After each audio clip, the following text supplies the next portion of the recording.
Deep in tropical jungles lie floating kingdoms ruled by beautiful and deadly masters. They're sort of the high elves of the ant kingdoms, talented architects that create castles and city-states. But they are also fierce and expansionist warriors, and their kingdoms are ensnared in a never-ending war for survival. Oecophila weaver ants.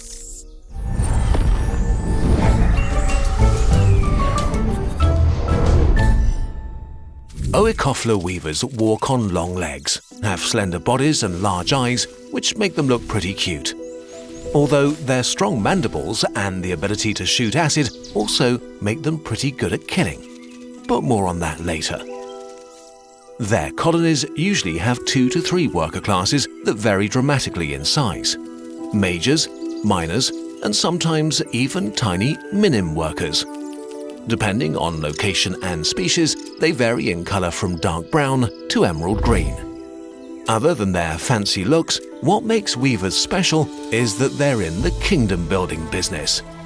They like to build at pretty much all heights, starting in shrubs a few centimeters above the ground and up to 10 meters in the tree canopy. But they're not satisfied with ruling just one plant. Weavers will look for twigs or lianas that bridge the gap to other trees and expand to every plant they can reach. This way, colonies spread upwards and sideways through the treetops. The largest weaver ant kingdoms we know of occupy up to 1,600 square meters, around 4 basketball courts. A lot of ground to cover for tiny ants and impossibly hard to control. So, weaver ants construct dozens of nests scattered all over their territory, outposts to defend the kingdom, tubes or balls made from leaves and ghostly silk sheets.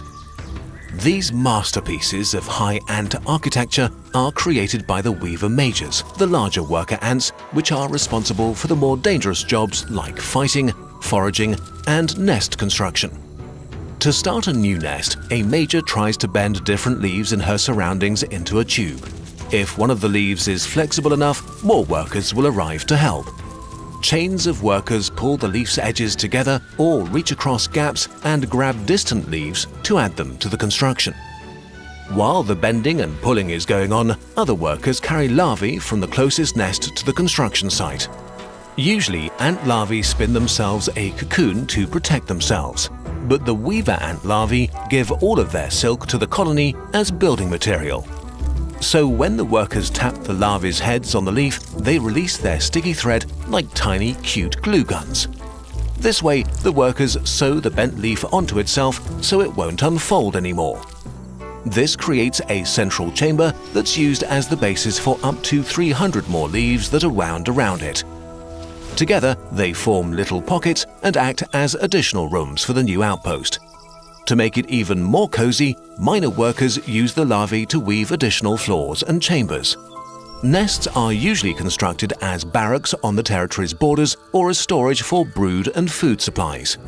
This way, the ants don't need to cross vast distances to the headquarters but have soldiers close to any potential point of conflict. Apart from one special nest in the middle of the network, which is reserved for the queen and her guards. Here, she produces hundreds of eggs a day, which get transferred to suitable nests with brood chambers. So a colony is a network of little castles and moats connected by suspension bridges made from leaves, lianas, and twigs. An established colony easily has 500,000 individuals that need to be fed. Fortunately, weaver ants evolved to have very close and beneficial relationships with their hosts, shrubs and trees. The tree gives the ants a home and access to sweet sap to drink. But maybe even more importantly, it allows them to cultivate cattle like aphids or caterpillars that produce honeydew for them. This would usually hurt a tree, but these insects belong to a small group of VIPs. Only a few selected neighbors and the ants' cattle are allowed on the fruit tree. Many other insects and even larger herbivores are scared off, or even killed and eaten. So in most cases, the tree only has to tolerate acceptable levels of damage while being protected from more dangerous pests. The weaver ant kingdom could be an ant paradise if there wasn't competition. Mostly from other kingdoms. Just like medieval humans, every queen seeks to conquer others and make their land their own. Controlling fertile land is the key to survive in the jungle. And if a kingdom loses too much of it, it shrinks and is overrun or starves to death. So expanding and defending their borders is critical to keep the colony alive. When a kingdom invades another, it first gathers an army of a few thousand mages who make their way towards the opposing colony. The goal is to steal a bit of territory and take it over. Defending Weaver patrols quickly spot the invaders and immediately release an alarm pheromone. Some rush to the front to defend, while others rush to the closest outposts for help, marking their route with pheromones. Whenever they meet other sisters, they jerk their bodies as if in a fight to signal them to follow the pheromone trail to the front line. At the site of battle, mages from both parties raise their bodies, circle each other with mandibles wide open, and try to seize their opponents. If an ant gets a hold of her opponent, the victim is pulled into a group of allied mages and pinned down. The ants then rip the victim apart, clipping off antennae and legs and slicing open their abdomens.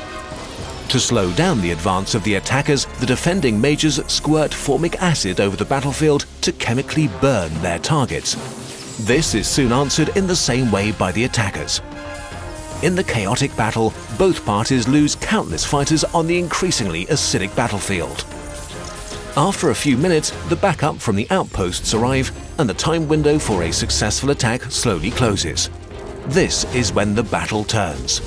The defenders slowly push back the attack party. In the end, the attackers can't keep up and have to retreat. For both parties, it was a costly battle. Thousands of corpses lie piled up on the ground under the battlefield, and many ants are severely injured. The defending colony's nests and brood are safe though. The attackers' attempt to steal new, valuable territory has failed. For today. They'll try again soon. But the kingdom will be ready. For the high ants of the floating kingdoms, war is nothing special, it's just a fact of life. Because as we know, empires never ever have enough. And the Weaver ants are ready to fight. This video is part 3 in a series that was developed with the support of CuriosityStream, a subscription streaming service with thousands of documentaries and non-fiction titles. CuriosityStream was founded by the same people who started the Discovery Channel, so it's all about documentaries on science, nature, history, technology, and pretty much any other topic of interest you can think of. If you're the same as us and love to learn things while watching fun videos, this is for you. For example, David Attenborough's Ant Mountain, the perfect sequel to this video to let you stay in the ant realm for a little longer. You can watch thousands of documentaries and non-fiction TV shows on all streaming devices for only $2.99 per month. And there's a special treat for Kurzgesagt viewers. By clicking the link in the inbox and using the code Kurzgesagt, you get 25% off your annual plan. That means it's just $14.99 for the entire year. Thanks to our friends at CuriosityStream for supporting us in making ambitious and beautiful projects like this video happen. Stay antsy for part 4 and visit curiositystream.com/Kurzgesagt to claim your discount. Thank you for watching.